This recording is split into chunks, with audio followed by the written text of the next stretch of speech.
সুপ্রিয় দর্শক, স্বাগত জানাচ্ছি আজকের সম্পাদকীয়তে। আমি জাফর সাদিক। বিএনপির মহাসচিব মির্জা ফখরুল ইসলাম আলমগীর বলেছেন, ভারতে বসে নানা ষড়যন্ত্র করছে শেখ হাসিনা। অন্যদিকে পররাষ্ট্র উপদেষ্টা জানিয়েছেন, মানবতা বিরোধী অপরাধের অভিযোগে শেখ হাসিনাকে ফেরত পাঠাতে ভারতকে চিঠি দিয়েছে বাংলাদেশ। আর স্বরাষ্ট্র উপদেষ্টা বলেছেন, বন্দি প্রত্যর্পণ চুক্তির আওতাতেই শেখ হাসিনাকে ফেরত আনা সম্ভব। তথ্য উপদেষ্টা বলেছেন, শুধুমাত্র বিচারের জন্যই দেশে আনা হবে শেখ হাসিনাকে, তার জন্য অপেক্ষা করছে ফাঁসির দড়ি। এসব নিয়ে আজকে সম্পাদকীয় দিল্লিকে ঢাকার চিঠি। আর এ নিয়ে আলোচনার জন্য স্টুডিওতে উপস্থিত আছেন ব্যারিস্টার রুমিন ফারহানা, সাবেক সংসদ সদস্য বিএনপি, এবং মোহাম্মদ মিরাজ মিয়া, সহ মুখপাত্র জাতীয় নাগরিক কমিটি। দর্শক, আপনারা ওই আলোচনায় অংশ নিতে পারেন। এই জন্য আপনাদের ফোন করতে হবে টেলিভিশনে দেখানো নাম্বার। এছাড়া ফেসবুকের মাধ্যমে আপনাদের মন্তব্য পাঠাতে পারেন। আলোচনা শুরুতেই জানিয়ে দেব এখনকার প্রধান শিরোনামগুলো।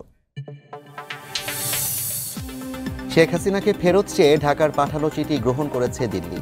বন্দি প্রত্যর্পণ চুক্তিতেই ফেরানোর আশা স্বরাষ্ট্র উপদেষ্টার, বিচারের মুখোমুখি করার হুঁশিয়ারি।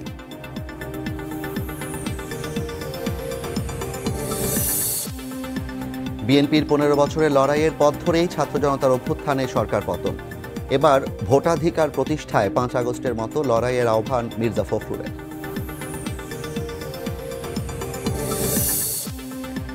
চাঁদপুরের মেঘনা নদীতে থেমে থাকা কার্গো জাহাজ থেকে 7 জনের লাশ উদ্ধার, গুরুতর আহত একজনকে হাসপাতালে ভর্তি। পূর্ব শত্রুতার জেরে হত্যাকাণ্ড ধারণা পুলিশের। সাবেক মন্ত্রী কামরুল, প্রতিমন্ত্রী মহিবুর ও সাবেক এমপি হেনরির বিরুদ্ধে দুদকের মামলা। বাংলাদেশ ব্যাংকের সাবেক ডেপুটি গভর্নর এস.কে সুরের বিরুদ্ধেও মামলা।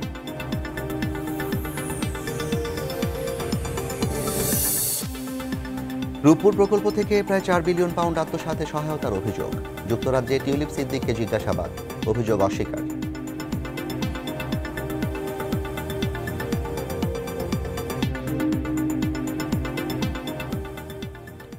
দর্শক, শুরুতে আমরা ব্যারিস্টার রুমিন ফারহানা আপনাকে দিয়ে শুরু করতে চাই। বিএনপি মহাসচিব মির্জা ফখরুল তার নির্বাচনী এলাকা ঠাকুরগাঁওয়ে তিনি আজকে যে বক্তব্য দিয়েছেন, সেখানে তিনি স্পষ্ট করেই বলেছেন যে শেখ হাসিনা ভারতে বসে দেশ বিরোধী ষড়যন্ত্র করছে, দেশ বিদেশে নানা রকমের ষড়যন্ত্র চলছে। এবং তার প্রেক্ষিতে আজকে আমরা প্রথমবার জানতে পারলাম যে বাংলাদেশ ভারতকে চিঠি দিয়েছে তাকে প্রত্যর্পণ করার জন্য।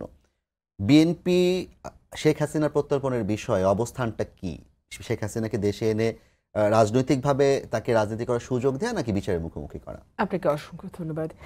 দীর্ঘ 15 বছর কোনো রকম ভোট ছাড়া ক্ষমতায় থাকা একজন মানুষ হচ্ছেন শেখ হাসিনা। দীর্ঘ 15 বছর বাংলাদেশের মানুষকে নানান রকম টর্চারের মধ্যে দিয়ে নিয়ে যাওয়া নামটা হচ্ছে শেখ হাসিনা। গত 15 বছর তার বিরুদ্ধচারণ করা মানুষকে 3 ফুট বাই 4 ফুট রুমে আটকে রাখার মানুষটা হচ্ছে শেখ হাসিনা।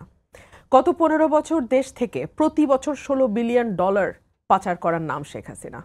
আজকেই দেখছিলাম তার বোনের মেয়ে টিউলিপ সিদ্দিকের বিরুদ্ধে $4 বিলিয়ন রূপপুর পারমাণবিক বিদ্যুৎ কেন্দ্র নিয়ে কেলেঙ্কারির একটি অভিযোগ উত্থাপিত হয়েছে এবং তাকে জিজ্ঞাসাবাদ করা হচ্ছে। সো এইরকম একজন মানুষকে বিচারের মুখোমুখি দেখতে চায় না, আমি মনে করি বাংলাদেশে এমন কোনো মানুষ নেই। আমাকে আওয়ামী লীগও চায়। কেন আমি বলছি আওয়ামী লীগ চায়? বিকজ ওয়ান ফাইন মর্নিং উনি আমিটি আর তুমিটিকে নিরাপদ রাখবার লক্ষ্য নিয়ে তিনি এবং তার বোন পালিয়ে গেলেন দেশ থেকে।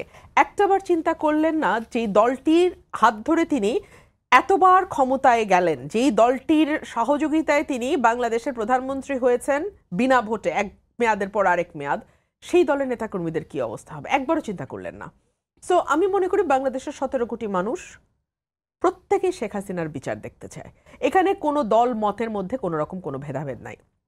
প্রশ্ন হচ্ছে বন্দি প্রত্যর্পণ চুক্তি দিয়ে আপনি তাকে ফেরত আনতে পারবেন কিনা। আমি চুক্তিটি পড়েছি এবং একজন আইনজীবী হিসেবে আমার মনে হয়েছে চুক্তিটি যথেষ্টই মানে ইফস অ্যান্ড বাটস দিয়ে ঘিরে রাখা হয়েছে। মানে আপনি যদি মনে করা হয় রাজনৈতিক মামলা দায়ের হয়েছে, তাহলে আপনাকে চাইলে মানে নাও দিতে পারে। সো এরকম অনেকগুলো জায়গা আছে যেগুলো ভারতও ব্যবহার করতে চাইবে, শেখ হাসিনা তো নিশ্চয়ই ব্যবহার করতে চাইবে। আর Sheikh Hasina is a special case. Special case এই কারণেই যে 8-10 জন বন্দী আর শেখ হাসিনা কিন্তু এক নয়। শেখ হাসিনা ভারতের সাংবাদিক অর্ক ভাদুরীর ভাষায় ভারতের একজন একনিষ্ঠ কর্মচারী। যেই কর্মচারীর বিষয়ে যখন তিনি পালিয়ে গেল বাংলাদেশ থেকে, দেখেছেন সর্বদলীয় সভা হয়েছে, জয়শঙ্কর প্রেসাইড করেছে। প্রত্যেকটা দল, বিজেপি, কংগ্রেস, তৃণমূল কংগ্রেস, মানে আম আদমি পার্টিও সম্ভবত, মানে যারা যারা ভারতের মাটিতে পার্লামেন্টে রাজনীতি প্রতিনিধিত্ব করে, করেছে, হ্যাঁ। বাংলাদেশ পার্লামেন্টের প্রতিনিধি, প্রত্যেকে শেখ হাসিনার ব্যাপারে চোখ বন্ধ করে এক বাক্যে বলেছে তাকে আশ্রয় দিতে হবে। কেন বলেছে? কারণ বাংলাদেশের মানুষ বা রাজনীতিবিদরা যেমন নিজেদের ব্যক্তি স্বার্থ, দলীয় স্বার্থে দেশের স্বার্থকে অনেক পিছনে নিয়ে দেখে, ভারত কিন্তু তা না। ভারত তার দেশের স্বার্থের ব্যাপারে একাট্টা, এবং হাসিনা ভারতের স্বার্থ যেভাবে প্রোটেক্ট করেছে 15 বছর, দক্ষিণ এশিয়ায় আর কোনো শাসক এভাবে ভারতের স্বার্থকে ফার্স্ট প্রায়োরিটি দিয়ে দেখে নাই। দেখুন, শেখ হাসিনার সাথে ভারতের লেনদেন ছিল খুব সাদামাটা। কি লেনদেন? তুমি আমাকে ক্ষমতায় রাখবা, রাতের ভোট, দিনের ভোট, আমি ডামি স্বামীর ভোট, কিংবা কি বলে ওটাকে, এরশাদ সাহেবকে কানে ধরে এনে নির্বাচনে বাধ্য করার ভোট হোক, হোয়াট এভার বি দ্যাট, আমি চেয়ারে থাকতে চাই, আমি পাওয়ারে থাকতে চাই। এর বিনিময়ে তুমি যা চাও, ইলিশ থেকে শুরু করে ট্রানজিট পর্যন্ত, পানি থেকে শুরু করে বর্ডার কিলিং পর্যন্ত যা চাও, আমি টু শব্দটিও করব না। সো এরকম একটা ব্ল্যাঙ্ক চেক আমার মনে হয় না পৃথিবীর কোনো দেশ, এমনকি ঘরের পাশে ছোট্ট নেপাল কিংবা ভুটান ভারতকে এই ব্ল্যাঙ্ক চেক দেবে। হাসিনা দিয়েছে। সো এখন যদি তারা হাসিনাকে বাংলাদেশের সরকারের কাছে ফিরিয়ে দেয় এবং হাসিনাকে যদি বিচারের মুখোমুখি করা হয়, একেবারে একদম সাদা বাংলায় ওনার কিন্তু ফাঁসি হবে। মানে এটা কোনো পলিটিক্যাল মামলা হওয়ার দরকার নাই। এটার জন্য ওনার আওয়ামী লীগের নেত্রী সেই কারণে ফাঁসি হবে না। উনি একেবারে ডিরেক্ট অর্ডার দিয়ে যেভাবে পাখির মতন গুলি করে বাংলাদেশের মানুষকে হত্যা করেছে, 302-এ এমনি উনি আসবে। এটা প্রমাণ করার ব্যবস্থা কি হবে তখন?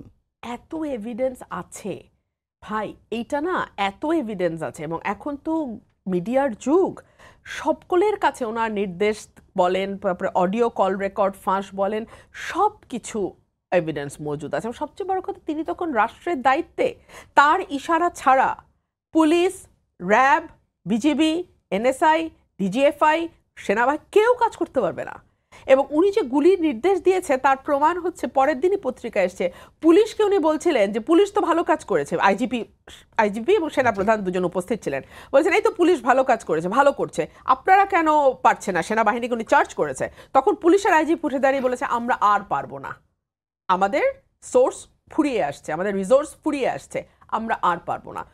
সো এইসব এভিডেন্সের পরে খুব বেশি এভিডেন্স দরকার নেই। কিন্তু আমার বক্তব্য সেটা না। আমার বক্তব্য হচ্ছে যে যেই ব্যক্তি বাংলাদেশে ফিরে আসলে ফাঁসি হবে, এবং এটা যদি ভারত হতে দেয়, তাহলে দ্বিতীয় শেখ হাসিনা কোনোদিন ভারত কোনো দেশে তৈরি করতে পারবে না। মানে কেউ যদি ভারতকে সার্ভিস দিতেও যায়, ভারত যদি ফেরত না দেয়, সেই ক্ষেত্রে আসলে প্রক্রিয়াটা কি হবে? সেই ক্ষেত্রে প্রক্রিয়া আমি মনে করি জটিল। এবং ভারতের এখানে তো শুধু আইনগত দিক না, এখানে দ্বিপাক্ষিক রাষ্ট্রীয় সম্পর্কেরও, আন্তঃরাষ্ট্রীয় সম্পর্কেরও একটা ব্যাপার আছে, কূটনীতির একটা ব্যাপার আছে। ভারত কি এক ব্যক্তি, যেই ব্যক্তি আসলে একটা ডেড হর্স, একজন মৃত ঘোড়া, সেই ব্যক্তির উপরে এতটা বাজি ধরবে যে সে তার একেবারে ঘরের পাশের প্রতিবেশীর সঙ্গে একটা বৈরিতা তৈরি করবে? এই প্রশ্ন ভারতের মাটিতে ওঠা উচিত।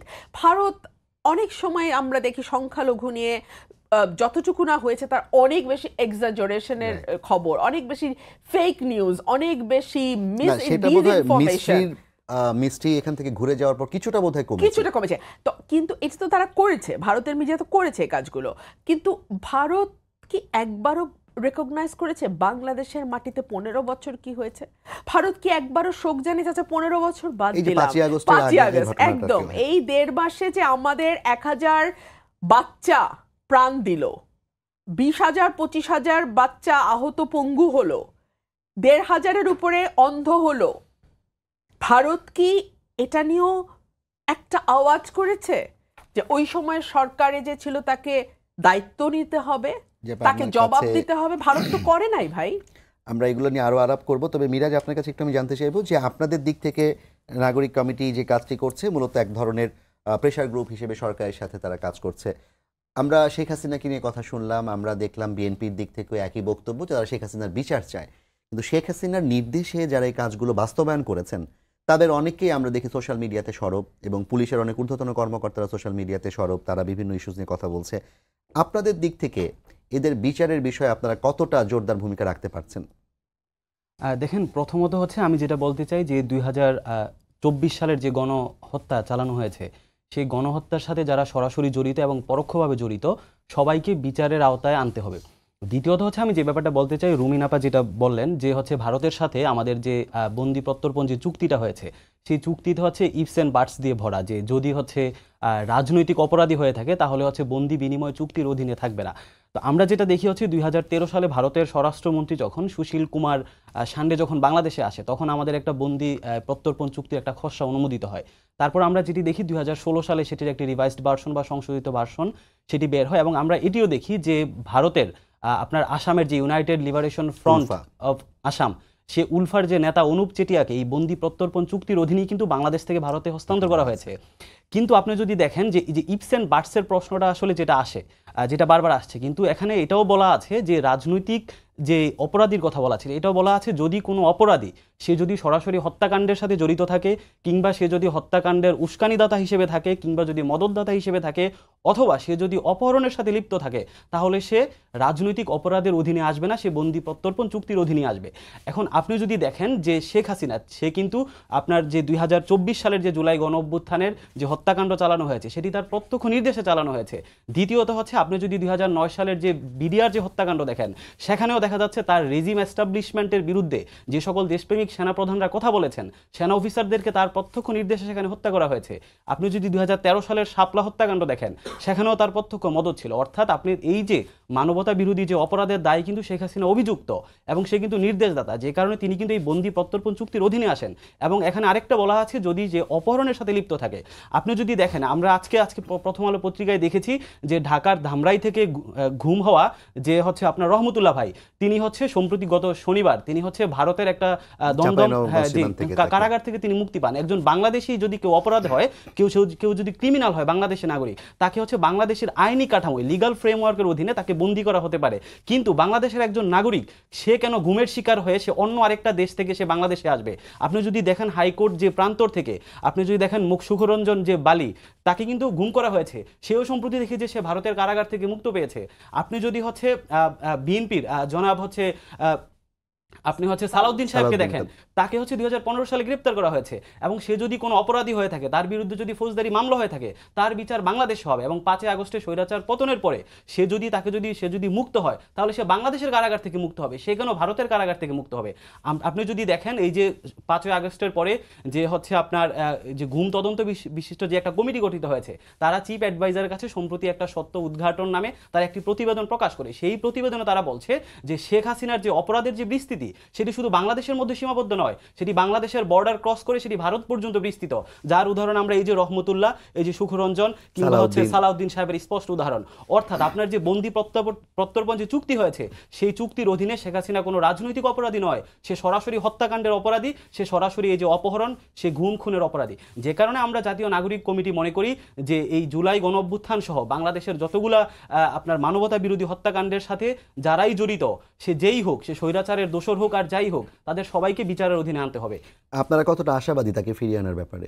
আমরা যেটা আশাবাদী, দেখুন সে হচ্ছে বর্তমানে যেহেতু সে অন্য আরেকটি রাষ্ট্রে অবস্থানরত, তো আমরা বিশ্বাস করি হচ্ছে বাংলাদেশ এবং হচ্ছে ভারতের সাথে যে স্টেট টু স্টেট যে রিলেশন, সেই রিলেশনের পরিপ্রেক্ষিতে এবং কূটনীতিক পরিপ্রেক্ষিতে ভারতের উচিত যারা জুলাই গণ অভ্যুত্থানে হত্যাকারী সহ অন্যান্য হত্যাকাণ্ডে লিপ্ত, সেই সকল অপরাধীদেরকে আশ্রয় না দিয়ে আমাদের হচ্ছে যেই বন্দি প্রত্যর্পণ যে চুক্তি হয়েছে, সেই চুক্তির অধীনে তারা অপরাধীদেরকে বাংলাদেশে হস্তান্তর করবে এবং বাংলাদেশে আইনি কাঠামোয় তাদের বিচার হবে। দ্বিতীয়ত হচ্ছে আমরা ভারতের কাছে এই আশাটা ব্যক্ত করি, আপনি জানেন যে এই যে জুলাই গণহত্যার সাথে যারা আরও জড়িত ছিল এবং স্বৈরাচারে যারা দোষর ছিল, তারা দেখা যাচ্ছে কোনো পাসপোর্ট নাই, কোনো ভিসা নাই, কোনো লিগাল কোনো তাদের বৈধ কোনো কাগজ নাই, তারা ভারতে আশ্রয় গ্রহণ করছে এবং সেখানে থেকে বাংলাদেশে একটি সাম্প্রদায়িক দাঙ্গা সৃষ্টি করার চেষ্টা করছে, যেটা বাংলাদেশের সার্বভৌমত্বের জন্য থ্রেট। তো আপনার আন্তর্জাতিক আইন অনুযায়ী, ভারতের আইন অনুযায়ী তারা তো হচ্ছে তাদের দৃষ্টিকোণ থেকে তারা তো অনুপ্রবেশকারী। ভারত তাদেরকে গ্রেফতার না করে বরং তাদেরকে আরো সাপোর্ট দিচ্ছে, তারা ফেসবুকে নানা পোস্ট দিচ্ছে, যেটা আপনি বলার চেষ্টা করেছেন। তো আমরা যেটা বিশ্বাস করি, ভারতের সাথে বাংলাদেশের যে সম্পর্ক, সেই সম্পর্কের ভিত্তিতে আমাদের যে আইনি ভিত্তি রয়েছে, ভারত সেটার প্রতি শ্রদ্ধা দেখাবে এবং স্টেট টু স্টেট যে রিলেশন, ভারত সেটা বর্জন করবে। আপনারা রাজনৈতিক দল গঠনের প্রক্রিয়াতে আছেন, আগামী মাস অথবা পরের মাসের মধ্যে রাজনৈতিক দল গঠিত হবে এবং রাজনীতি করতে গেলে অনেক বিষয়ে আপনাদেরকে অনেক নেগোসিয়েশন করতে হবে, আন্তঃরাষ্ট্রীয় বিভিন্ন ইস্যুতে আপনাদেরকে যোগাযোগ রাখতে হবে। এখন পর্যন্ত আপনারা কি নাগরিক কমিটির পক্ষ থেকে ভারতের সাথে এক ধরনের যোগাযোগ তৈরির কোনো প্রচেষ্টা আপনারা শুরু করেছেন কিনা?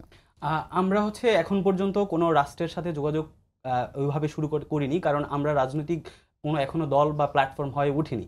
তো যে কারণে আমরা যেটা চেষ্টা করছি, আমরা আমাদের যে যে রাষ্ট্র আমাদের হচ্ছে আমাদের যে পররাষ্ট্র নীতি, যেটা আমরা নাগরিক কমিটি থেকে বিশ্বাস করি যে বাংলাদেশের সাথে একটা স্টেট হিসেবে, রাষ্ট্র হিসেবে রাষ্ট্রের সাথে রাষ্ট্রের সম্পর্ক হবে, কোনো নির্দিষ্ট গোষ্ঠী কিংবা দলের সাথে সম্পর্ক হবে না। এবং আমরা বিশ্বাস করি বাংলাদেশের সাথে যে সম্পর্ক পররাষ্ট্রনীতি সেটি হবে হচ্ছে ন্যায্যতার ভিত্তিতে, সেটি হবে একটা উইন উইন সিচুয়েশনে, সেটি হচ্ছে বার্গেনিংয়ের মাধ্যমে হবে, কোনো একচেটিয়াভাবে কোনো স্পেসিফিক কোনো গোষ্ঠীর সাথে পররাষ্ট্রনীতিতে আমরা বিশ্বাস করি। রুবিনা আপা, আপনি কি এরকম মনে করছেন কিনা যে আলটিমেটলি রাজনৈতিক দল মানে নির্বাচিত সরকার ক্ষমতায় আসলে এই বিচার প্রক্রিয়া আরো ত্বরান্বিত হবে কিংবা আরো ভালোভাবে করা সম্ভব? দেখুন, একটা নির্বাচিত সরকার থাকলে যে বিষয়গুলো হয় সেটা হচ্ছে দেশের মাটিতে এক ধরনের স্থিতিশীলতা বজায় থাকে, দেশের আইন শৃঙ্খলা পরিস্থিতির উন্নতি হয় এ কারণেই যে সার্ভিসে যারা আছেন, প্রশাসনে যারা আছেন, কর্মকর্তা কর্মচারী, তারা জানেন যে এই রাজনৈতিক সরকারটি আগামী 5 বছর ক্ষমতায় থাকবে। এই রাজনৈতিক সরকারটির সকল ক্ষমতা আছে তাদেরকে সরিয়ে দেবার, তারা যদি ইনএফিশিয়েন্ট হয়, তারা যদি কাজে অনাগ্রহী হয়, তাদেরকে বদলি করে রিমোটে পাঠিয়ে দেবার, অর্থাৎ যেই সরকারটি আছে তাকে সহযোগিতা না করলে তাদের পক্ষে চাকরি করাটাই মুশকিল হয়ে যাবে। সো তারা তাদের সর্বোচ্চটা দিয়ে চেষ্টা করে সার্ভিস দেয়ার গভর্নমেন্টকে। অন দি আদার হ্যান্ড, যদি আনইলেক্টেড বা নন ইলেক্টেড কোনো গভর্নমেন্ট থাকে, সেটা কেয়ারটেকার হোক বা অন্তর্বর্তী, যেটাই আপনি বলেন না কেন, নর্মালি তো আমরা জানি কেয়ারটেকারে 3 মাস, কিন্তু এই সরকারটি তো আসলে কেয়ারটেকার না। এটি একটি বিশেষ প্রেক্ষাপটে এই সরকারটি গঠিত হয়েছে। এই সরকারটি কতদিন ক্ষমতায় আছে বা কতদিন থাকবে এটা কিন্তু আমরা কেউ জানি না। ইনফ্যাক্ট সরকার নিজেও খুব স্পষ্ট কিনা এই ব্যাপারে সেটা নিয়েও প্রশ্ন আছে। সো আমরা সর্বোচ্চ এক ধরনের রিলাক্টেন্স লক্ষ্য করছি। আপনি দেখেছেন যে ঢাকার এবং দেশের বিভিন্ন জায়গায় ল অ্যান্ড অর্ডার সিচুয়েশন ডেটোরেট করেছে। আপনি দেখেছেন ব্যাংক ডাকাতি, হত্যা, গুপ্ত হত্যা, ছিনতাই অনেক বেশি বেড়ে গেছে। এগুলো কিন্তু কন্ট্রোলড ছিল, এগুলো বেড়ে গেছে। আমি মনে করি যে একটা পলিটিক্যাল গভর্নমেন্ট বা একটা elected government, let's put it in this way, একটা ইলেক্টেড গভর্নমেন্ট যতটা মানে পারদর্শী হয় বিষয়গুলো হ্যান্ডেল করতে, একটা নন ইলেক্টেড গভর্নমেন্ট ততটা হয় না। আন্তর্জাতিক ক্ষেত্রে যেটা হয়, আমি ভারতের মিডিয়াকে বিভিন্ন সময়, ওরা যেমন আমাদেরকে ফলো করছিল মাইনিউটলি, আমরাও তো ওদেরকে ফলো করছি। আমি লক্ষ্য করেছি ওনারা বারবার একটা কথা বলছিলেন যে এখন আসলে কার সঙ্গে কথা বলবো, এখানে তো কোনো ইলেক্টেড সরকার নাই। তারা খুব দে আর ভেরি ক্লেভার, তারা কিন্তু হাসিনার কথা বলছে না, আওয়ামী লীগ বলছেন, বাট তারা বলছে যে we don't have an elected government here, so কার সাথে আমরা, who is the responsible man to talk. এটা ডেফিনেটলি এটার কোনো অর্থ দাঁড়ায় না, কারণ আমাদের পররাষ্ট্র উপদেষ্টা আছেন, আমাদের প্রধান উপদেষ্টা আছেন, বাট ওই যে এক ধরনের অ্যাটিটিউড মানে বহির্বিশ্ব দেখায় যে এই সরকারটি তো নির্বাচিত নয়, এই সরকারটির ম্যান্ডেট তাহলে কি বিশ্ব স্বীকৃত যে ম্যান্ডেট জনগণের ভোট, এটা তো এর সাথে নেই। 2 হচ্ছে এই সরকারটি তো 5 বছর পর পর ফিরে আসবে না। সো এই সরকারের সাথে সম্পর্ক উন্নয়নের ব্যাপারে, বিশেষ করে আমি এখানে ভারতের কথা বলবো, তারা কোনো দায় বোধ করছে না, কারণ তারা মনে করছে যে এই সরকার তো আছেই মাত্র অল্প কয়েকদিন, সো এদের কথা আমার কানে তোলার কোনো দরকার নেই। এর একটা উদাহরণ হচ্ছে চিফ অ্যাডভাইজার কিন্তু বলেছিল যে শেখ হাসিনাকে আপনারা রাখছেন ভালো কথা, কিন্তু উনি যেন কথা না বলেন। তার এই অনুরোধ কিন্তু রাখা হয় নাই, এবং রাখা হয় নাই বলতে সেই সময় মিস্ত্রি বলেছেন যে ওনাকে আমরা কোনো ডিভাইস দিচ্ছি না, কিন্তু উনি ওনার ব্যক্তিগত ডিভাইস ব্যবহার করছে। ভারতের অনুমোদন যদি না থাকে শেখ হাসিনা ওখানে ডিভাইস ব্যবহার করতে পারে না। ইন্টারনেট সংযোগের ব্যাপার আছে, ওয়াইফাই কানেকশনের ব্যাপার আছে, এগুলো ফ্যাসিলিটি তাকে দেয়া হয়েছে বলেই তো তিনি ব্যবহার করতে পারছেন। বা যদি তিনি রাউটারও ব্যবহার করেন ব্যক্তিগত, সেই রাউটারটা তো তাকে জোগাড় করতে হয়েছে ভারতের মাটিতে, তাই না? সুতরাং ভারত সরকার ফ্যাসিলিটেট না করলে ওনার পক্ষে এগুলো কিছুই করা সম্ভব হতো না। আমি মনে করি একটা ইলেক্টেড গভর্নমেন্ট যদি সেখানে থাকতো, তাহলে নেগোসিয়েশনটা আরো অনেক বেশি মানে হাড্ডাহাড্ডি হতো, আরো অনেক বেশি হেড অন হতো, আরো অনেক বেশি মানে কূটনৈতিক দায়বদ্ধতা থেকে ভারতকে অনেক জায়গায় ইচ্ছা না থাকলেও রেসপন্ড করতে হতো, যেটা হয়তো ভারত এখন করছে না। আমাদের কাছে একজন দর্শক প্রশ্ন করতে চান। প্রিয় দর্শক, আপনি কুষ্টিয়া থেকে মুসাব্বির আর আনসারি সম্ভবত আমাদেরকে প্রশ্নটি করতে চান, একটু আপনি নাম বলে আপনার প্রশ্নটি করবেন। আসসালামু আলাইকুম, মুসাব্বির আনসারি বলছিলাম। আমার প্রশ্ন হচ্ছে ব্যারিস্টার রুমিন ফারহানের কাছে। আওয়ামী লীগ 17 বছরে তাদের ভুলগুলা তারা যেমন দেখতে পারে নাই, ভুলগুলা তারা মানে নিজেরা অনুভব করে না যারা ভুল করছি, কিন্তু যদি বিএনপি ক্ষমতায় আসে, তারা কি এই যদি এমন কোনো ভুল হয় সেই ভুল কি তারা? জি আনসারি ভাই, আপনার প্রশ্নটি বুঝতে পেরেছি যে বিএনপি যদি ভবিষ্যতে ক্ষমতায় আসে, আওয়ামী লীগের যে ভুল তারা দিন যারা দেখতে পায়নি, বিএনপি কি সেগুলো সংশোধন করবে কিনা কিংবা ভুলগুলো দেখতে পাবে কিনা? আমার উত্তর খুব পরিষ্কার, বিএনপি ক্ষমতায় না আসার পরও ভুল দেখতে পেয়েছে। কিভাবে? আপনি দেখেছেন যে বিএনপির অ্যাক্টিং চেয়ারম্যান কিন্তু বলেছে নেতাকর্মীদের সংযত হতে, বলেছে আপনি কিন্তু আপনার এলাকার প্রতিনিধি, এবং আপনার আচরণ নির্ধারণ করবে আগামী নির্বাচনে আপনার দলের কি অবস্থা দাঁড়াবে। এবং এটা যে তিনি শুধু বলেছেন তা না, হি মেন্ট ইট। আমরা কিভাবে বুঝি? উনি অনেকগুলো পদ স্থগিত করেছেন, কাউকে কাউকে বহিষ্কার করেছেন, যাকে যেরকম শাস্তি দেবার দিয়েছেন, কিন্তু তারপরেও এটা অস্বীকার করবার কোনো উপায় নাই যে যেই দলটির শাখা প্রশাখা একেবারে গ্রাম, ইউনিয়ন, ওয়ার্ড পর্যন্ত বিস্তৃত, সেখানে সকলেই যে পলিটিক্যাল কালচার তো বাংলাদেশে 50 বছর একটা তৈরি হয়েছে, তাই না? সেখান থেকে রাতারাতি বের হয়ে একটা কিছু ভিন্ন কিছু হবে তা না। বাট আমি মনে করি যে দলগুলোর সদিচ্ছা আছে এ কারণেই যে নতুন রাজনীতি, নতুন বন্দোবস্ত, রাজনীতির নতুন ভাষা, রাজনীতির নতুন পথ চলা, এইটা কিন্তু দেয়ালে দেয়ালে গ্রাফিতিতে আমাদের জেনজিরা লিখে দিয়ে গেছে। ওরা কিন্তু বুঝিয়ে দিয়েছে কেমন রাজনীতি ওরা গ্রহণ করবে এবং কেমন রাজনীতি ওরা বর্জন করবে। টিকে থাকার স্বার্থেই রাজনৈতিক দলগুলো নিজেকে পরিবর্তন করতে বাধ্য হবে। জি, আমি আপা একটু মিরাজের কাছে প্রশ্ন করতে চাই। আপনি একটু আমাকে জানাবেন, আপা বললেন যে নতুন বন্দোবস্ত, নতুন রাজনৈতিক ব্যবস্থাপনা জনগণ দেখতে চায়, এটাই হচ্ছে তরুণদের ভাষা। আজকে মির্জা ফখরুল ইসলাম আলমগীর যেটা বলেছেন যে গণতন্ত্র প্রতিষ্ঠার জন্য, ভোটের অধিকার আদায়ের জন্য, যেটা গত 17 বছর ধরে বিএনপির ভোটের অধিকারের জন্য লড়াই করেছে তাদের বক্তব্য অনুযায়ী, এবং দেশের মানুষও সেটাই মনে করছে, সেই জায়গা থেকে আজকে তিনি বলেছেন যে 5ই আগস্টের মতো আবার সবাইকে এক ধরনের সংগ্রামের জন্য প্রস্তুত হতে হবে। 5ই আগস্টের সংগ্রাম খুবই স্পেসিফিক ছিল, সেখানে কিছু ক্যারেক্টার ছিল সেই সংগ্রামে, সেখানে এক ধরনের অভ্যুত্থান ছিল। এখন এই কথা বলার মধ্য দিয়ে কি আপনি মনে করেন কিনা যে ভোটের জন্য এক ধরনের অতিরিক্ত চাপ প্রয়োগ করা হচ্ছে কিনা? প্রথমত হচ্ছে আমি এটা হচ্ছে জনাব মির্জা ফখরুল ইসলাম সাহেবের এই বক্তব্যের সাথে কিছুটা দ্বিমত করছি। এজন্যই আপনি আজকে যেটা তিনি বলেছেন যে আসলে জনগণ সংস্কার বুঝে না, জনগণ বুঝে নির্বাচন, এবং 5ই আগস্ট মানুষ যেভাবে আন্দোলন করেছে ভোটের অধিকার প্রতিষ্ঠার জন্য আবার সেই রকম একটা আন্দোলন প্রয়োজন। আপনি দেখেন, আমরা যেটা বিশ্বাস করি, আপনি যখন বলেন জনগণ সংস্কার বুঝে না, জনগণ বলে নির্বাচন, তার মানে হচ্ছে আপনি 3 আগস্ট আমরা যে শহীদ মিনারে দাঁড়িয়ে যে লাখো জনতার সামনে যে এক দফা ঘোষিত হয়েছিল ছাত্র জনতার নেতৃত্বে, সেই এক দফাটি স্পষ্ট এরকম ছিল যে ফেসিবাদের বিলোপ এবং ফেসিবাদী ব্যবস্থার বিলোপ এবং হচ্ছে নতুন রাজনৈতিক বন্দোবস্ত। সেখানে 3টা বিষয় স্পষ্ট ছিল। একটা হচ্ছে ফেসিবাদের পতন, দ্বিতীয়ত হচ্ছে ফেসিবাদী ব্যবস্থার বিলোপ, তৃতীয়ত হচ্ছে নতুন রাজনৈতিক বন্দোবস্ত। সেই 3 তারিখে যে এক দফাটি ঘোষিত হয়েছিল, সেই এক দফাতে কিন্তু শুধু নির্বাচনের জন্য জনগণ রাস্তায় মাঠে নামেনি। জনগণ যদি শুধু নির্বাচন চাইতো, তাহলে 2014 সালের যে বিনা প্রতিদ্বন্দ্বিতার যে ইলেকশন ছিল, 2018 সালের যে হচ্ছে দিনের ভোট রাতের যে প্রহসনের ইলেকশন ছিল, 2024-এর যে আমিদামি যে নির্বাচন ছিল, সেই নির্বাচনে মানুষ লক্ষ লক্ষ মানুষ রাস্তায় নেমে আসতো। মানুষ 2024-এর 3 আগস্ট তারা রাস্তায় নেমে এসেছে, তারা একটি স্বপ্নের বাংলাদেশ চেয়েছে, তারা একটি সংস্কার চেয়েছে। আমরা জাতীয় নাগরিক কমিটি থেকে আমরা নির্বাচনের বিরোধী না, আমরা চাই নির্বাচন হবে, তবে একটা যৌক্তিক সময়ের মাধ্যমে, এবং বাংলাদেশের রাষ্ট্রের যে বেসিক যে কাঠামো আছে, যে ইনস্টিটিউশনগুলো আছে, রাষ্ট্রের যে বেসিক যে সংস্কার, সেই সংস্কারের আগে নির্বাচন নয়। দ্বিতীয়ত হচ্ছে জুলাই গণঅভ্যুত্থানের এই যে হত্যাকাণ্ডের জন্য যারা দায়ী, তাদের বিচারের আগে আমরা আসলে নির্বাচনের, আমরা মনে করি যে নির্বাচন দীর্ঘ প্রক্রিয়া, এই বিচার পুরোটা শেষ করতে গেলে তো দীর্ঘ সময় লাগবে। নির্বাচন কি ততদিন পরেই হবে?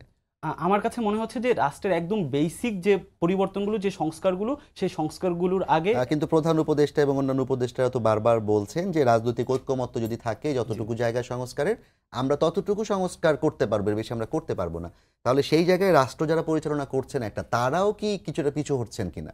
আপনাদের সাথে তাদের কোনো ধরনের মানে পার্থক্য তৈরি হচ্ছে কিনা? পার্থক্য বলতে দেখেন, আমরা হচ্ছে জাতীয় নাগরিক কমিটি কিন্তু এই সরকারের কোনো মুখপাত্র না। সরকার যদি কোনো ভালো কাজ করে আমরা সেটার প্রশংসা করি, আলোচনা করি। সরকার যদি কোনো অনভিপ্রেত কোনো ভুল করে আমরা সেটা সমালোচনা করি। আমরা যেটা বিশ্বাস করি যে আসলে যে রাষ্ট্রের যে সংস্কারের আগে আসলে নির্বাচনটি আসলে প্রাসঙ্গিক নয়। যে কারণে আমার কাছে যেটা মনে হয়েছে, বিশেষ করে আসলে মির্জা ফখরুল ইসলাম সাহেব তিনি যেটা বারবার বলছেন যে আমাদের হচ্ছে নির্বাচন চাই, এটি আসলে মূলত আমরা যে মনে করি যে এটি আসলে এই যে নির্বাচনের যে আন্দোলনটি হচ্ছে, এটি আসলে জনগণের চাওয়া না। জনগণের চাওয়া হচ্ছে সংস্কার। এই নির্বাচনের যে আন্দোলনটি, সেটি আসলে রাজনৈতিক দলের একটা আন্দোলন। আমরা যেটা বিশ্বাস করি যে গত যে ইলেকশনগুলো হয়েছে, যে আমরা যে বন্দোবস্তের কথা বলছি, আমরা দেখেছি যে 1972 সালের যে বন্দোবস্ত, সেটি আসলে একটা রাষ্ট্রের একটা স্পেসিফিক গোষ্ঠীর কাছে, একটা দলের কাছে তারা সেটি কুক্ষিগত করেছে। 1972 আমাদের ব্যাহত হয়েছে। আমরা যদি দেখি 1990-এর যে নতুন রাজনৈতিক বন্দোবস্ত, সেখানে আমরা দেখেছি যে সেখানে 3 দলীয় যে রূপরেখা হয়েছিল, সেই রূপরেখা রাজনৈতিক দল ক্ষমতায় এসেই তারা সেটি ভঙ্গ করেছে। পরবর্তীতে আওয়ামী লীগ ক্ষমতায় এসে সেই রূপরেখার আমরা দেখেছি যে কীভাবে 12টা বাজিয়েছে। দিয়েছে। যে কারণে আমরা মনে করি যে এই যে বর্তমানে 5 আগস্টের পরে একটা জেনারেশনাল একটা চেঞ্জ, একটা শিফট হয়েছে, এই জেনারেশন তারা পুরাতন বন্দোবস্তের প্রতি তারা আসলে তাদের ধারণা আছে, তাদের জানাশোনা আছে। আমরা দেখেছি যে এই বাংলায় সংগঠিত হওয়া প্রত্যেকটি গণ অভ্যুত্থান সেখানে ছাত্র জনতা নাগরিক নেতৃত্ব দিয়েছে, সেই নেতৃত্বের পদাঙ্ক অনুসরণ করেছে রাজনৈতিক দল। মিরাজ, আপনি যেই আন্দোলনের কথা বলছেন, জনতার আন্দোলন, সেই আন্দোলনের অধিকার কিন্তু বিএনপি দাবি করছে যে 16 বছর 17 বছরের যে আন্দোলনের ধারাবাহিকতায় ছাত্র জনতা সামনে এসেছে এবং বিএনপি সে আন্দোলনকে লিড দিয়েছে। আমরা গতকাল ঢাকা বিশ্ববিদ্যালয়ের ছাত্র শিবিরের সভাপতি সাদিক ক্যামের একটা লেখা, যেটা কিনা আসলে একদম ফিক্সিটি পেল, যে তারা দাবি করছে যে এই আন্দোলনের মাস্টারমাইন্ড শিবির ছিল এবং তারাই হচ্ছে আন্দোলনটা করছে। তা এখন আন্দোলনের অধিকারটা আসলে কার কাছে, কাদের কথা আসলে শোনা উচিত? আমার কাছে যেটা মনে হচ্ছে, আপনি দেখেন গত 15 বছরে আওয়ামী লীগ ফেসিস্টদের দ্বারা বিএনপি এবং জামাত উভয় দল যেভাবে নির্যাতনের শিকার হয়েছে, যেভাবে গুম খুনের শিকার হয়েছে, সেটা আসলে বাংলাদেশের ইতিহাসে সেটা নজির। আমরা দেখেছি যে নির্বাচনের আগে যে বিএনপির একজন নেতাকে গ্রেফতার করার জন্য যখন গিয়েছে, যখন তাকে পায় নাই, ভাইকে না পাইলে তার বড় ভাইকে ধরে নিয়ে গেছে, একজন ছেলেকে না পাইলে বাবাকে ধরে নিয়ে গেছে। আমরা বিশ্বাস করি যে বিগত 15 বছর বিএনপি যে আন্দোলন করেছে এবং হচ্ছে এই যে গণহত্যার বিরুদ্ধে, আমরা মনে করি যে 5 আগস্ট সেখানে ধর্ম বর্ণ নির্বিশেষে সকল রাজনৈতিক দল সহ সকলে আন্দোলন করেছে। তবে সেই আন্দোলনের যে নেতৃত্ব সেটা কিন্তু ছিল ছাত্র জনতার থেকে, এবং আমি বিশ্বাস করি যে রাজনৈতিক দলগুলোর উচিত ছাত্র জনতার এই যে নেতৃত্বকে স্বীকার করে, এবং আমরাও বিশ্বাস করি এই গণ অভ্যুত্থানে রাজনৈতিক দল সহ ধর্ম বর্ণ নির্বিশেষে এটাতে সবার অধিকার রয়েছে। এবং রুমিনাপা যেটা বললেন যে এই সরকার আসলে নির্বাচিত সরকার না, এই সরকারের ম্যান্ডেট নাই। একটা গণ অভ্যুত্থানের আসলে গণ অভ্যুত্থানের চেয়ে বড় ম্যান্ডেট আর কিছু হতে পারে না। আমরা বিশ্বাস করি যে এই গণ অভ্যুত্থানই হচ্ছে সবচেয়ে বড় ম্যান্ডেট, এবং এই গণ অভ্যুত্থানের মাস্টারমাইন্ড কোনো একক ব্যক্তি নয়, কোনো একক দল নয়, এটা ধর্ম বর্ণ নির্বিশেষে আপামর বাংলাদেশের জনগণ। আপনি কি মনে করেন যে এই সরকার আসলেই জনগণের ম্যান্ডেট নিয়ে এসছে, উপদেষ্টারা যারা এসছেন তারা জনগণের ম্যান্ডেট নিয়ে সবাই এখানে অধিষ্ঠিত হয়েছেন? আমি কিন্তু এটা বলিনি, আমার একটু বোঝাতে হয়তো ভুল হয়েছে। আমি যেটা বলতে চেয়েছি সেটা হচ্ছে আন্তর্জাতিক মহল মনে করে যে প্রচলিত যে ম্যান্ডেটের সঙ্গে তারা অভ্যস্ত, সেটা হচ্ছে জনগণের ভোট, সেটা একটা অন্তর্বর্তীকালীন সরকার বা একটা কেয়ারটেকার গভর্নমেন্টের থাকে না, এবং মেয়াদটা সুনির্দিষ্ট নয় বলে তারা কোনো দায়ও বোধ করে না, যেটা একটা ইলেক্টেড গভর্নমেন্টের ক্ষেত্রে কূটনৈতিক সম্পর্ক বৈরী হচ্ছে কিনা, ঠিক আছে কিনা, কিংবা এটাকে আপগ্রেড করা যাবে কিনা, এগুলোর একটা চিন্তা কিন্তু বহির্বিশ্বের থাকে। এবং সাধারণত দেখা যায় যে প্রতিটা দেশেই কিছু ফিক্সড রাজনৈতিক দল থাকে যারা ঘুরে ফিরে বিরোধী দলে যায়, আবার সরকারে আসে। সো এদের সাথে সম্পর্ক বজায় রাখা এবং উন্নত করবার একটি চেষ্টা উভয় পক্ষ থেকেই থাকে। কিন্তু এই সরকারটি তো আসলে দ্বিতীয়বার আর কখনো ক্ষমতায় আসবে না বা ভোটে দাঁড়াবে না, আমরাও চাই না এমন পরিস্থিতি তৈরি হোক। সো সেই কারণেই বিদেশে, মানে আমরা যেহেতু ভারত বাংলাদেশ সম্পর্ক নিয়ে আলাপ করছিলাম, সো ভারত সেই দায়টা বা তাগিদটা হয়তো বোধ করে না, হয়তো, আমি এভাবেই বলেছি। আর আপনার প্রশ্নটি কি? আমি প্রশ্ন করেছিলাম যে আপনি মনে করেন কিনা যে এই সরকার তারা আসলে, মিরাজ যেটি দাবি করলেন যে জনগণের ম্যান্ডেট নিয়ে তারা এসেছে। অফকোর্স জনগণের ম্যান্ডেট আছে, অফকোর্স আছে, এবং রক্তের চেয়ে বড় ম্যান্ডেট তো আর কিছু হতে পারে না, অভ্যুত্থানের চেয়ে বড় ম্যান্ডেট কিছু হতে পারে না, মানুষের লাশের চেয়ে বড় ম্যান্ডেট আর কিছু হতে পারে না। আমার যে ভাই চোখ হারিয়েছে সে এই সরকারকে ম্যান্ডেট দিয়েছে, আমার যে ভাই হাত হারিয়েছে, পা হারিয়েছে, সেই সরকারকে ম্যান্ডেট দিয়েছে, আমার যে ভাই মৃত্যুবরণ করেছে তার পরিবার এই সরকারকে ম্যান্ডেট দিয়েছে। সুতরাং ম্যান্ডেট নাই এটা নয়। কিন্তু আমি যেটা বলেছি এটা হচ্ছে প্রচলিত অর্থে যেটাকে আমরা ম্যান্ডেট বলি, এবং যে ম্যান্ডেটটি আন্তর্জাতিক মানে ভাবে স্বীকৃত, সেটা হচ্ছে ভোট। সো ওটা আগের আলোচনার প্রেক্ষাপটে, বাট ডেফিনেটলি এই সরকারের ম্যান্ডেট আছে। এবং এখন প্রশ্ন আসতে পারে, অনেক প্রশ্নই চলে এসছে, সংস্কার আগে নির্বাচন আগে, নাকি সংস্কার আর নির্বাচন পাশাপাশি চলতে পারে, বিচার কতটুকু হবে, ইত্যাদি ইত্যাদি। আমি মনে করি সংস্কার বলেন, বিচার বলেন, নির্বাচন বলেন, কোনোটাই কিন্তু কোনোটার প্রতিদ্বন্দ্বী না, প্রতিপক্ষ না। আমরা দেখেছি শেখ হাসিনা বলতো আগে উন্নয়ন পরে গণতন্ত্র, সীমিত গণতন্ত্র, বেশি উন্নয়ন কম গণতন্ত্র, মানে অদ্ভুত ডেভেলপমেন্ট ফার্স্ট, এরকম অদ্ভুত টার্মিনোলজি বয়ান তারা ক্ষমতা প্রলম্বিত করতে তৈরি করেছে। সো এখন যদি আমি বলি না এখন নির্বাচন নিয়ে না, আগে বিচার হতে হবে, আচ্ছা বিচার বলতে আপনি কি বোঝেন? বিচার বলতে কি আপনি বোঝেন অপরাধীদের বিষয়ে এফআইআর দায়ের করা? বিচার বলতে কি আপনি বোঝেন এফআইআর এর পরে তদন্ত হবে, সেই তদন্তে কখনো 12, 14, 15 বছর লাগে। আমরা দেখেছি সাগররুনি হত্যাকাণ্ডে, তারপরে চার্জশিট দেবে, সেই চার্জশিট পর্যন্ত। আপনি কি বিচার বলতে মনে করেন নিম্ন আদালতের রায়? আপনি বিচার বলতে মনে করেন উচ্চ আদালত? আপনি বিচার বলতে মনে করেন অ্যাপিলেট ডিভিশন? কোনটা? যদি অ্যাপেলেট ডিভিশন এবং রিভিউ সব সহ একেবারে বিচারের শেষ পর্যন্ত বিচার ইন ইটস কমপ্লিট সেন্স যদি আপনি মনে করেন বিচারকে, তাহলে তো সেটা দীর্ঘ সময়ের ব্যাপার, তাই না? এটা তো 1-2-3 বছরের ব্যাপার, এটা দীর্ঘ সময়ের ব্যাপার। এই দীর্ঘ সময় পর্যন্ত কি আপনি নির্বাচন ছাড়া থাকবেন? আমি কোনো ডিসিশন দিচ্ছি না, আমি প্রশ্নগুলো রাখছি, মানুষ সিদ্ধান্ত দেখ। মানুষের কাছে আমি প্রশ্নগুলো রাখছি যে আপনি কি তাহলে অতদিন পর্যন্ত অপেক্ষা করতে চান নির্বাচনের জন্য? 1, 2 হচ্ছে এতদিন পর্যন্ত যদি আপনি অপেক্ষা করেন, এইরকম একটি সরকার যেটি আনস্টেবল অলরেডি, এবং নানান কারণে আমরা দেখতে পাচ্ছি আমাদের প্রাত্যহিক জীবনযাত্রাও কিন্তু ব্যাহত হচ্ছে, ঘন্টার পর ঘন্টা ট্রাফিকে আটকে থাকি, প্রতিদিনই কোথাও না কোথাও আন্দোলন সংগ্রাম হয়, প্রতিদিনই কোথাও না কোথাও লোক জড়ো করে রাস্তা বন্ধ করে রাখা হয়, প্রতিদিনই আমরা দেখতে পাচ্ছি মানে বাজারে জিনিসপত্রের দাম লাগাম ছাড়া, সেটারও কোনো কন্ট্রোল নাই, নানান রকম চাপে তাপে সরকার পর্যন্ত, এবং যেহেতু এটা পলিটিক্যাল গভর্নমেন্ট না, তারা তো হ্যাবিচুয়েটেডও না, ইউজ টুও না এইসব সমস্যা ডিল করতে।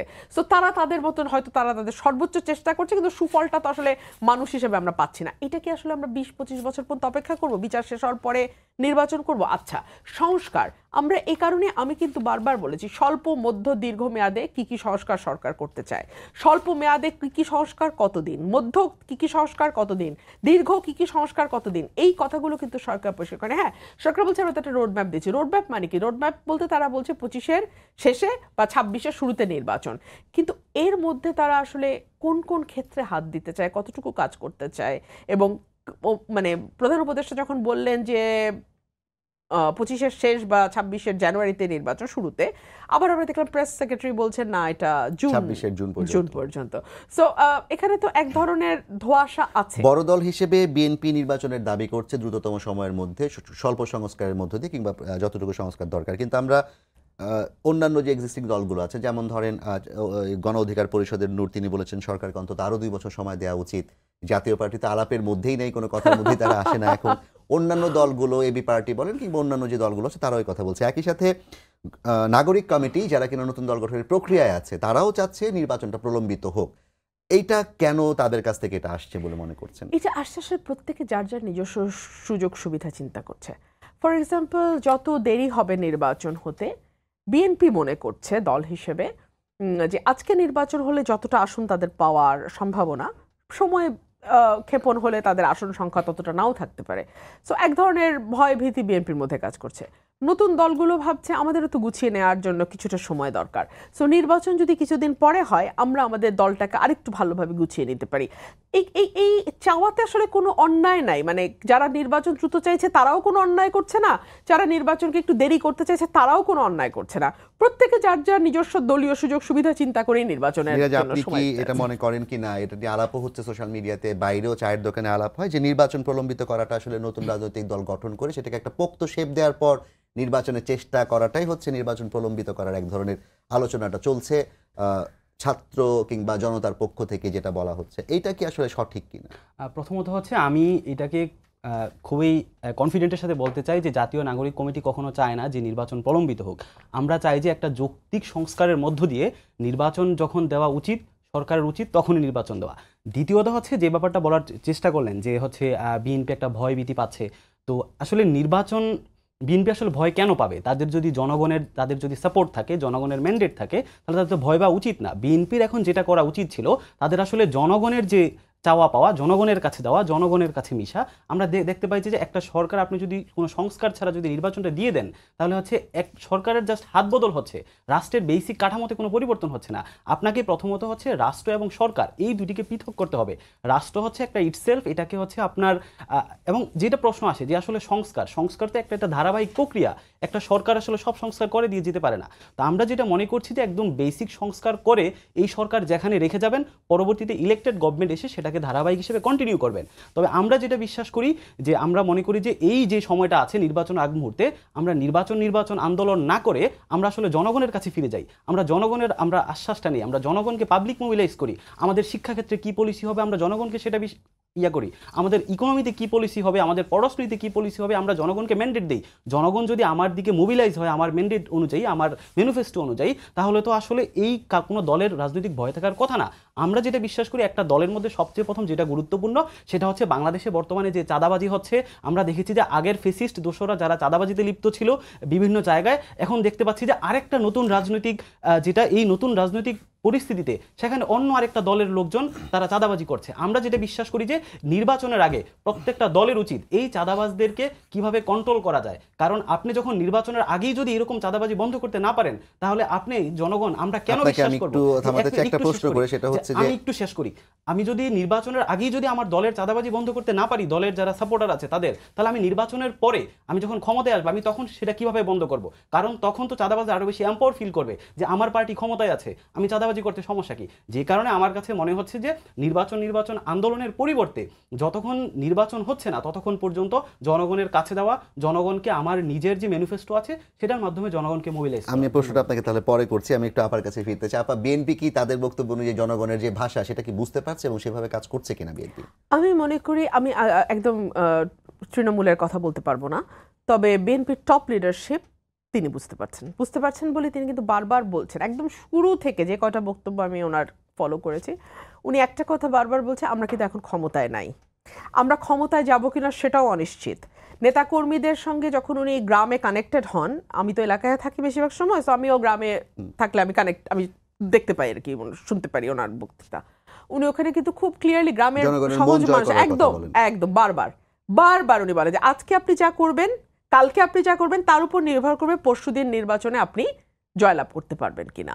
মানুষের মন জয় করে, না হলে কিন্তু পরিস্থিতি ভালো হবে না। 1, 2 হচ্ছে তিনি বলেছেন আমি বহিষ্কার করছি, স্থগিত করছি, এবং যদি আমি প্রমাণ সাপেক্ষে আমাকে কেউ যদি দেয় যে চাঁদাবাজি, দখলবাজি ইত্যাদি হচ্ছে, আমি দেশের প্রচলিত আইন অনুযায়ীও দলগতভাবে তার বিরুদ্ধে ব্যবস্থা নেব। এত কিছু পরে যদি তৃণমূল না বোঝে, আর আমি আসলে দেখুন 50 বছরের একটা প্যাটার্নকে আপনি 5 মাসে বদলাবে, কতটুকু বদলাবেন? বদলানোর আওয়াজটা যে সর্বোচ্চ মহল থেকে এসছে, এটাকেই আমি সাধুবাদ জানাই। এবং যেহেতু এটা সর্বোচ্চ মহল বুঝতে পেরেছে, এবং তিনি কিন্তু একটা কথা বারবার বলছে, আমাদের সামনে কোনো বড় রাজনৈতিক দল প্রতিপক্ষ নাই বলে মনে করবেন না যে প্রতিপক্ষ নাই, আমাদের প্রতিপক্ষ আছে, এবং সেই প্রতিপক্ষের সঙ্গে সুষ্ঠু নির্বাচনের মাধ্যমেই আমাদেরকে জয়লাভ করতে হবে। সো এত সাবধানতা এতবার বলবার পরে আমার মনে হয় যে কিছুটা হয়তো সময় লাগছে, বাট এটা অনির্দিষ্টকাল যে বিএনপি নেতাকর্মীরা বুঝতে পারবে না তা না। মিরাজ, আপনি কি মনে করেন যে বিএনপির প্রতিপক্ষ হিসেবে, বড় প্রতিপক্ষ হিসেবে কিংবা কন্টেস্টেন্ট হিসেবে জাতীয় নাগরিক কমিটির নেতৃত্বে যে দলটি গঠন হতে যাচ্ছে কিংবা ছাত্ররা যে দলের চিন্তা করছে সেটি হওয়া সম্ভব? আমরা বিশ্বাস করি, আমরা জাতীয় নাগরিক কমিটি যে কাজটা করার চেষ্টা করছি, যে বাংলাদেশের যে তরুণ সমাজ, যে নতুন একটা যে জেনারেশনাল শিফট আমরা বারবার বলছি, এই তরুণ সমাজকে আমরা কাছে টানার চেষ্টা করছি। এবং এই তরুণ সমাজ যদি মনে করে যে জাতীয় নাগরিক কমিটির ছায়াতলে যে রাজনৈতিক দলটা হতে যাচ্ছে, সেই দলের নেতৃত্বে বাংলাদেশে একটা যে শহীদদের যে আকাঙ্ক্ষিত যে বাংলাদেশ সেটা বিনির্মাণ হবে, সেটার উপর ভিত্তি করে যদি জনগণ আমাদের দিকে আসে, আমরা বিশ্বাস করি যে জাতীয় নাগরিক সাড়া কেমন পাচ্ছেন? আমরা আসলে অনেক বেশি সাড়া পাচ্ছি সারা বাংলাদেশ থেকে। বিশেষ করে যারা তরুণ সমাজ আছে, তারা তাদের যে ভাষা এবং আমাদের জাতীয় নাগরিক কমিটির যে ভাষা, সেই ভাষার সাথে তারা একটা কানেক্টেড ফিল করতে পারছে বলেই অসংখ্য মানুষ আমাদের সাথে আসছে। আপা, আমরা একদমই শেষ পর্যায়ে চলে এসেছি। আমি জাস্ট আপনাকে শুধু এতটুকু বলতে চাই যে কোনো কারণে জাতীয় নাগরিক কমিটির নেতৃত্বে যে দল কিংবা অন্যান্য যে ছোট দলগুলো আছে, এদের সাথে বিএনপি কোনোভাবে কি এক ধরনের নেগোসিয়েশন কিংবা একীভূত হয়ে রাজনীতি করার অবস্থা আছে কিংবা চিন্তা আছে কিনা? এই মুহূর্তে এই প্রশ্নের উত্তর দেওয়া আমার জন্য কঠিন, আমার কাছে এর উত্তর জানা নাই। তবে আমি যেটা দেখেছি, আমরা কিন্তু একটা রেইনবো গভর্নমেন্টের কথা বলেছি, আমরা একটা জাতীয় সরকারের কথা বলেছি, এবং আজকে না, এটা বলেছি আরও 3-4 বছর আগে। আমাদের দেশনেত্রী বেগম খালেদা জিয়া ভিশন 2030-তে প্রথম রেইনবো নেশনের কথা বলেন, এবং তিনি বলেছিলেন যে জাতিকে যেভাবে বিভক্ত এবং দ্বিধান্বিত করা হয়েছে, যেভাবে বিদ্বেষ ঘৃণা নির্মূলের চর্চা হয়েছে, সেখানে যদি আমরা একটি ঐক্যমতে না আসতে পারি, সকল দলমতের মানুষ মিলে, বাংলাদেশ হচ্ছে আমাদের পরিচয়, বাংলাদেশ গঠন হচ্ছে আমাদের কাজ, এটাকে যদি আমরা মাথায় নিয়ে কাজ করতে না পারি, তাহলে আসলে জাতি গঠন সম্ভব হবে না। এবং এই বিভাজিত জাতিকে একত্রিত করবার জন্যই আমরা জাতীয় সরকারের কথা বিএনপি বলেছে, এবং দেখা যাক যদি বিএনপি জনগণের ভোটে নির্বাচিত হতে পারে, তারা জাতীয় সরকার কিভাবে গঠন করে সেটাও দেখবার বিষয়। একই প্রশ্ন আপনার কাছে করতে চাই। আপনাদের দিক থেকে আমরা রাজনৈতিক যে এক্সিস্টিং দলগুলো আছে, বিদ্যমান দলগুলো নিয়ে আপনাদের অনেক সমালোচনা আছে, আপনাদের অনেক অভিযোগ আছে। এই দলগুলোর সাথে মিশে কাজ করার প্রক্রিয়াটা কি হবে, কিংবা এদেরকে আপনারা কতটা ধারণ করেন? প্রথমত আমি বিশ্বাস করি যে 5ই আগস্ট যেভাবে রাজনৈতিক সবগুলো দল এবং সকল আপামর জনগণ একসাথে হয়ে ঐক্যবদ্ধ হয়ে স্বৈরাচার মানে বাংলাদেশ থেকে উৎখাত করেছে, আমি বিশ্বাস করি যে বাংলাদেশ প্রশ্নে, বাংলাদেশ নামক রাষ্ট্রের ইস্যুতে সকল রাজনৈতিক দলকে একতাবদ্ধ হয়ে কাজ করতে হবে। এবং জাতীয় নাগরিক কমিটি তারাও বিশ্বাস করে যে ধর্ম বর্ণ নির্বিশেষে যে কোনো মানুষ এবং বাংলাদেশের নাগরিক হিসেবে এবং সকল রাজনৈতিক দলের সাথে তারা ঐক্যবদ্ধ হয়ে নতুন বাংলাদেশ বিনির্মাণে তারা কাজ করতে চায়। তাহলে এই জায়গাটাতে একদমই আমরা একমত হতে পেরেছি যে আসলে রাজনৈতিক দল গঠনের ক্ষেত্রে যত আলাপই হোক না কেন, বাংলাদেশ প্রশ্নে আমরা এক। ডেফিনেটলি। এবং আমি মনে করি যে হাসিনা যেই ধারার রাজনীতি বা আওয়ামী লীগ 72 থেকে 75 এবং তারপরে 2008 থেকে 24 যেই রাজনীতির সূচনা বাংলাদেশে করেছে, যে কোনো ভিন্ন মত থাকবে না, ভিন্ন স্বর থাকবে না, কোনো আওয়াজ থাকবে না, এই রাজনীতি আমরা কেউ চাই না। সেটা ছোট দল বড় দল যাই বলেন না কেন। সেই নতুন জায়গায় দল, আওয়ামী পুরাতন লীগের দল। ক্ষেত্রে কি সিদ্ধান্ত হবে তাহলে? আওয়ামী লীগের সিদ্ধান্ত আসলে জনগণকেই নিতে হবে, জনগণ যা চায় সেটাই হবে। জি, অনেক ধন্যবাদ আপা আপনাকে। মিরাজ, আপনাকে ধন্যবাদ জানিয়ে শেষ করছি আজকে সম্পাদকীয়। দর্শক সবাইকে ধন্যবাদ জানিয়ে শেষ করছি আজকে সম্পাদকীয়। আগামীকাল আবারও দেখা হবে রাত 10টায়। দেখার আমন্ত্রণ রইল। শুভরাত্রি।